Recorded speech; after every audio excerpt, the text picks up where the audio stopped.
안녕하세요. 번바로먹토바입니다. 구독과 좋아요, 알림 설정, 회원가입 부탁드리겠습니다.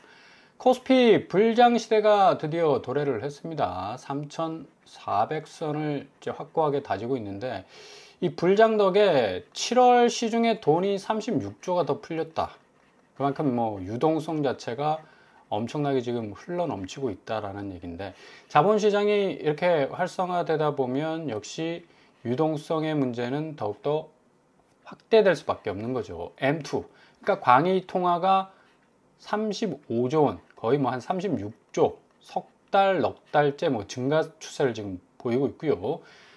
이런 원인 중에는 또 증시 화랑이라는 요소도 있겠고, 일단은 미국 증시가 지금 좋아지는 관계로 상당히 지금 코스피 시장도 고무되는 그런 어떤 형국에 와 있다고 볼 수가 있겠죠. 다우와 나스닥과 S&P 500이 연일 지금 상한가를 치고 있습니다.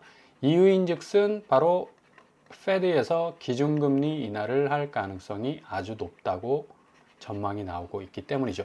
트럼프 입장에서는 0.5% 빅컷을 단행을 하라라는 어떤 오더를 내렸지만 파월은 0.25% 베이비컷 수준에서 그칠 것으로 보이고요. 일단 그래도 자본시장에서는 일단 얼마만입니까? 기준금리 인하하는 게. 그런데 우리나라는 미국의 이런 기준금리 인하와는 달리 한국은행이 동조해서 금리를 또 내릴 만한 또 형국은 못 되고, 지금 집값이 확실하게 지금 잡혀야 되는데 이게 계속해서 주변에서 지금 펌프질을 하고 있기 때문에 다시 오른다. 무슨 인디언 기우제 지내는 것 같아. 계속적으로 그렇게 아파트 값이 오를 것이다라는 주문에 가까운 어떤 이 전망들이 계속해서 나오고 있으니까요. 참 한편으로 보면 이 미국의 자본시장에 부러운 건 사실이죠. 또 이런 어떤 영향을 받고 있는 또 코스피가 힘을 내서 3,500선, 4,000선 계속해서 치고 나가자면, 그렇게 되면 결국 가선 자산시장의 아파트 시장, 결국 엄청나게 높아진 가격대 다시 돈으로 바꿔내기 힘들잖아. 왜? 사줄 사람이 없기 때문에, 황금성이 떨어지기 때문에 그쪽으로 진입하려고 했던 자본들도 다시 주식시장 쪽으로 고개를 돌릴 가능성도 아주 많겠고요. 지금 이렇게 보세요. 팔자보다 지금 사자가 또 많아졌다라는 식으로 또 바람이 지금 불고 있잖아. 그러니까 매매수급 지수가 7주 만에 100을 지금 돌파했다고 하는데, 실질적으로 현장 거래 분위기는 거의 제로에 가깝습니다. 거의 거래량이 쪼그라들고 있기 때문에, 이거 수급 지수라는 건 심리거든요. 매수 심리가 지금 거래량이 서울이 지금 700건에서 800건에 그치고 있는데 어떻게 매매 수급 지수가 100을 돌파할 수 있겠는가? 물론 사고 싶은 마음 가득하지. 집값이 어느 정도 일정 수준 기대치 이하로 좀 내려와주면 어느 정도 허들이 낮아질 수밖에 없으니까 당연히 사고 싶은 마음은 있는 거예요. 근데 이 매매 수급 지수가 전체적인 지금 현장 거래 700건, 800건 밖에 안 되는, 지금 인구 1000만이 살고 있는 서울에서 9월달 800건 수가 이게 말이 됩니까? 그만큼 이 매매 심리가 꽉 얼어붙어 있는데 기저에 깔려 있는 어떤 잠재적 심리 지수라고 이렇게 말을 할 수가 있어요. 그러니까 이게 조금 사람 헷갈리게 만드는 그런 어떤 부분인데, 아무튼 미국 시장은 참 부럽죠. 이렇게 우리는 여전히 아파트 시장에 펌프질을 하고 있는데, 생산적 자본 가치로 따지자면 아파트 시장은, 특히 한국 아파트는 글로벌하지 못하다.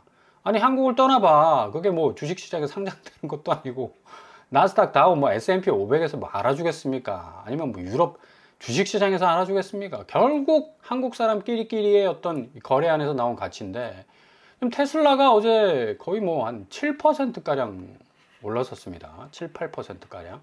어마무시하게 올랐죠. 거의 한 380선에서 410까지 지금 올랐는데, 일론 머스크가 상당히 CEO로서는 공격적인 지금 행보를 보이고 있다. 왜냐? 스스로 1조 4천억을 내가지고 자사 주식을 매수를 했습니다. 역대 최대 규모죠. 이거 쉽지 않거든. 옵션 없이 그냥 자기 현금 박치기를 해가지고 자사 매입을 한다?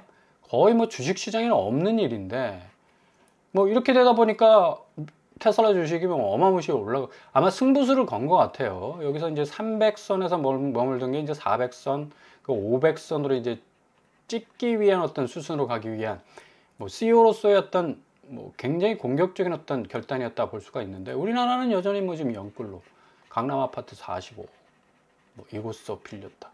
지금 법인들, 회사들 뭐 하는 줄 아십니까? 일론 머스크는 자기 회사 살리려고 1조 4천억 주식시장에다가 쏟아붓고 있어. 근데 우리 법인은 강남 45억짜리 아파트 사기 위해서 있는 돈 없는 돈 끌어다니고 있습니다. 어느 나라가 발전하겠냐고, 어느 산업이 커가겠냐고 지금. 그죠?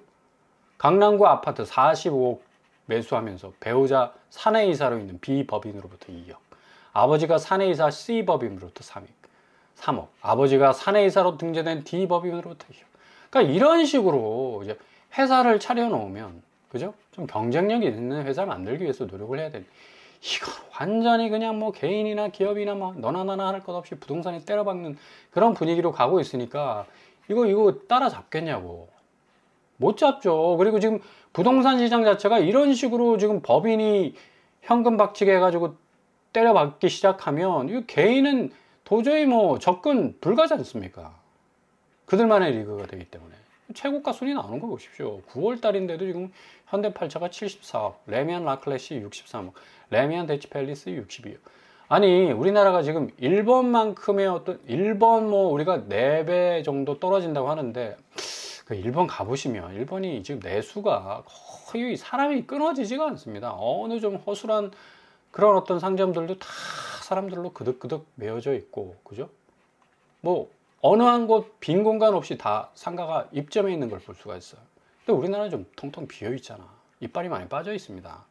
그만큼 눈으로 보이는 어떤 경제력 차이가 있는데, 당시에 1990년도 일본 버블, 뭐 거의 세계 1, 2위를 달렸던 경제력에서 터진 건데, 지금 우리나라는 굉장히 지금 이 관세 부분도 있고 환율 부분도 있고 자본시장의 어떤 이 약진이 좀 돼야 할 이 분수령을 맞은 시점에서 이런 식으로 지금 법인까지 동원해 가면서 아파트에 목을 메고 있으니까 이게 참 문제라는 얘기입니다. 반면에 지금 미국은 뭐 테슬라가 향후 10년간 머스크에게 최대 뭐 1조 달러 상당의 주식을 뭐 제공할 수 있는 유리한 신규 보상 패키지에 대한 뭐 주주 투표를 앞둔 상황에서 머스크가 옵션 행사하지 않고 개인 자금으로 그냥 현금 때려받고 자사주 주식을 매입했어요. 그러니까 이 테슬라 회사에 대한 CEO의 어떤 스스로 셀프 신뢰가 어마무시하다는 얘기죠. 그러니까 이러니까 뭐 미국 주식은 계속 날아다닐 수밖에 없는 거고, 지금 알파벳은 250 넘었습니다. 와, 이거 170, 180 하던 게 엊그제 같은데. 그러니까 이런 식으로 지금 미국 자본시장은 뭐 어마무시 지금 커나가고 있고, 한국 자산시장, 아파트 시장은 뭐 스스로 셀프 디스하고 있어. 자기 스스로 왼쪽 주머니 오른쪽, 오른쪽 주머니 왼쪽. 그런 식으로 해가지고 뭐 단기적으로 뻥튀기 하듯이 아파트 값 올려가지고 시세 차익 빼먹고 빤스런하고. 이게 기업이 할 짓입니까? 구글 보십시오. 여기도 지금 반독점법 소송 이겼잖아. 이러니까 뭐 천정부지로 오르는 겁니다. 기업 자체가 그냥 투명하게 자본시장 안에서 인정을 받고 있기 때문에 지금. 그런데 우리나라 지금 아파트 시장 그렇지 못하, 근거 없는 가치라는 얘기입니다. 모두가 다. 그리고 지금 FOMC 금리 인하가 지금 확 실시되니까 미국 주식이 엄청나게 오르면서 이제 코스피까지 오늘 3,400선을 완전히 이제 중반을 넘어섰고 이제 3,500선을 향해서 가고 있죠. 외국인이 1조 이상을 지금 사들이고 있고, 한 가지 이상한 건 좀 개인이 1,400억 이상을 좀 빼고 있다는 얘기예요. 그러니까 뭔가 불안하다는 얘기지. 뭐 관세 때문에. 관세라는 어떤 변동 요인이 아주 크기 때문에 앞으로 이 단기적 상승세가 얼마나 지속될 것인가 지금 관망하고 있는 그런 어떤 추이를 보여주고 있는 건데, 아무튼 뭐 코스피 시장은 좀 그럼에도 불구하고 선방을 좀 거듭한다면 뭐 대체적으로 부동산 시장의 자금들이 확실하게 좀 자본시장으로 이동할 가능성은 크다. 그래서 오늘 한국은행에서 발표한 M2, 그러니까 광의통화 자체가 굉장히 많이 확대되는 어떤 양상에 있는데, 좀 전에 말씀드린 어떤 자본시장의 대변화, 코스피 시장이 좋기 때문에 뭐 이렇게 M2 광의통화가 시중에 유동성을 확대할 가능성은 높습니다. 이게 이제 통화 총량을 측정하는 지표입니다. M2가. 이거 뭔가 M2가 무슨 말 하는 건가? 라는 어떤 또 의문도 생기는데, 그냥 시중의 유동성이라고 보시면 돼요. 단기적으로 자금 흐름이 활발하다는 신호로 이제 해석이 되는 건데, 이게 이런 식으로 M1보다 M2가 증가하고 있다. 유동성이 확실하게 지금 커지고 있다는 걸 볼 수가 있죠. 근데 이게 전통적으로 M2가 이렇게 확대가 되면 화폐 가치가 떨어지지. 왜? 유동성이 확대되면 돈의 가치는 떨어집니다. 그리고 반대로 실물 자산, 그러니까 아파트 가격이 올라갈 수 있는 어떤 여지가 충분한데, 이게 지금 예외적 현상이 벌어질 수밖에 없는 거는, 일단은 이 물리적 화폐는 전부 다 부채입니다. 부채. 일단은 중앙은행이 돈을 찍어내고 시중에 이 돈이 돌아다니는 거고, 자본시장에서 대출 빌려 뭐 또 돈을 끌어들여 해가지고 뭐 주식시장에 투자하던 간에, 아니면 뭐 아파트 자산 시장에 투자하던 간에, 우리나라는 기본적으로 화폐 가치가 떨어지면 자산 가치가 올라갈 수 있는 이제 사이클링에서 벗어나기 시작했다는 얘기예요. 왜냐? 지금 M2로 깔려 있는 게 대부분 부채일 가능성이 크다는 얘기예요. 그러니까 자기 자본의 어떤 파이가 굉장히 적다. 지금 금융권 가계대출 증가 추이 보십시오. 4조 7천억. 8월 말에 좀 주춤했었는데 다시 쭉 하고 올라가죠. 6.27 대책 이후에 나온 또 기록이라는 그런 사실이 굉장히 중요한 시그널을 보내주고 있는 건데, 역시 지금 M2 오늘 발표한 광의 통화가 계속적으로 증가한다는 것 역시 동조화되는 지금 가계대출 증가 추이도 크기 때문에, 이런 유동성의 확대가 더욱더 조금은 빨간불을 반짝반짝 켜고 지금 존재하고 있다라고 볼 수가 있다는 얘기입니다. 결국에 가서 이런 상황으로 진행이 되다 보니까 지금 뭐 대표적인 뭐 헬리오시티 같은 이 서울 아파트의 풍향계라고 불리는, 여기에 얼마나 많은 집중적인 5, 6월 달에, 그죠? 송파구 아파트 사기 위해서 사람들이 돈을 빌렸습니까? 빌려서 다 여기다 때려 부었지. 그리고 요 가격을 더 치켜 올리기 위해서 밑도를 계속해서 겠는데, 이제 6.27 대책 터지고 9.7 대책 탁 터지고 현장당속을 해보니까 실질적으로 이 어느 정도 많이 올랐던 매물 이 접수 건수가 62%확 줄어버렸다는 얘기예요. 그러니까 정말 이 매물이 실질적 가치를 가지고 가격 태그를 달고 있느냐 없느냐, 그 여부를 딱 살펴보니까 아니란 얘기죠. 그러니까 죄다 이런 대출이 결국은 집값 띄우기 위해서 동원이 됐다는 얘기인데, 이제 실질적으로 대출 규제가 딱 빡빡하게 진행이 돼버리니까 이게 더 이상 버티질 못하는 거예요. 그러니까 허위 매물들이 그냥 순삭돼 버리는 겁니다. 62%가 헬리오시티에서 줄어들었다는 게 경악이죠. 경악할 만한 상황이다. 그러니까 62% 매물은 뭐냐? 다 가짜란 얘기입니다. 가짜 가격표를 달았고, 그 가격표로 사람들 현혹해가지고 유인시켜서 결국 설거지하게 만들 수밖에 없는 그런 어떤 추세로 가고 있다는 얘기고, 지금 이렇다 보니까 부채 증가율은 결국 연체율을 뚫을 수밖에 없는 거고요. 카드사 부실 채권 매각 규모가 뭐 2조를 넘어섰는데, 뭐 이렇게 부채가 해결되지 못한다면 결국에 가서는 연체율로 이어질 수밖에 없고, 이 연체율은 결국 파산으로 이어질 수밖에 없다. 한국 GDP 대비 일반 정부 부채 비율이 지금 54% 아닙니까? 프랑스가 지금 121%인데 이거에 비하면 지금 그래도 세이프 한 그런 어떤 기록이라 할 수 있지만, 뭐 계속적으로 지금 증가하고 있는 이 부채 수위는 확실하게 지금 통제에 들어가야 된다. 지금 프랑스가 제가 좀 전에 말씀드린 대로 국가 부채 비율이 지금 현 113%인데 이탈리아가 무려 138%. 유럽은 거의 그냥 맛이 같다고 봐야죠. 그 쌍도마차 영국과 프랑스와 독일 경제 자체가 거의 뭐 일어서질 못하는 것도 이렇게 무지막지한 어떤 유동성의 확대가 결국에 가서는 국가 부채로 이어졌고, 물론 이 개인 부채로 시작이 됐겠죠. 특별히 프랑스와 영국 같은 경우는, 그리고 독일도 마찬가지로 교집합적인 공통점이 부동산 시장에 대한 투자를 개인이 어마무시하게 했습니다. 영국 같은 경우는 섹스피어 시대에서부터 시작이 됐죠. 임대 주고 세주인. 그러니까 극장가에 가서 이게 연극을 보면 대부분 임대업자들이 많이 등장하거든. 그러니까 그만큼 부동산에 대한 어떤 투자가 굉장히 활발했고, 대출 끌어와서 정말 아시아, 뭐 일본, 한국처럼 투자를 많이 했던 곳이 유럽입니다. 결국에 이런 어떤 이 유럽의 부동산의 부채가 국가 부채로 이어질 수밖에 없었다. 결국 터질 게 터졌다, 그죠? 국채가 회사채 금리 역전해버리고요. 국채 금리가 프랑스의 회사채 뚫어버리니까, 이게 국채가 이만큼 30년물이 지금 4.3입니다. 국채금리가 올라간다는 건 지금 프랑스 국채 가격이 폭락하고 있다는 얘기죠. 프랑스의 국가적 경쟁력, 신인도가 떨어져 버리니까 사람들이 다 팔고 떠나는 거라.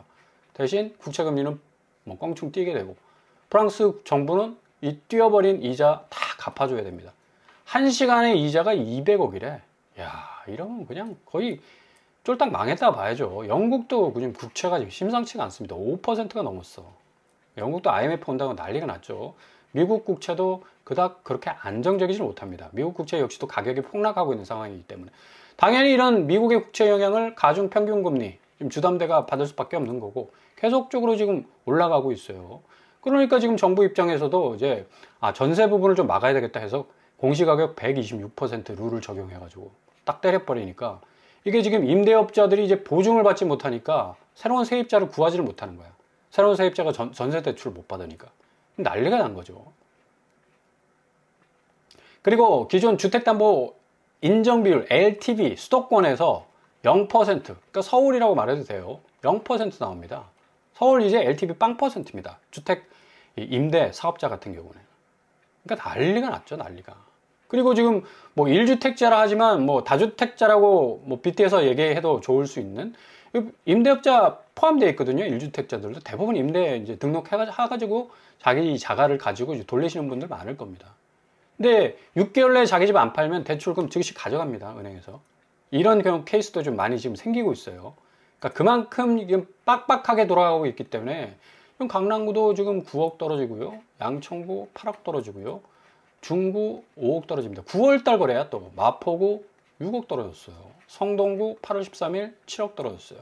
그러니까 그만큼 확실히 아파트 시장, 강남은 거의 뭐 비명소리가 들릴 정도. 지금 뭐 강남이 다시 오른다고 하고 있지만 이런 동서남북에 꽉 막혀 있는 규제가 시작됨으로 말미암아 확실하게 9월부터 지금 조정을 받고 있다는 얘기입니다.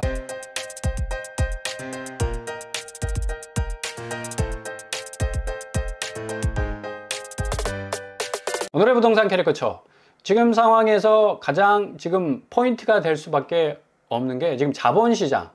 상당히 지금 성장세가 가파릅니다. 그리고 이에 반해서 황금성이 떨어지는 아파트 가격 상당히 많이 좀 추락할 가능성이 높아요. 지금은 다시 오른다라는 어떤 조금 약간 좀 아리까리한 어떤 전망들이 많이 나오는데 그렇지 않다. 현실 내고 단계에서는 상당히 이 가격 추이가 많이 떨어지고 있다는 사실 분명히 좀 파악하시면서 확실한 포인트를 잡아 나가실 수 있길 바랍니다.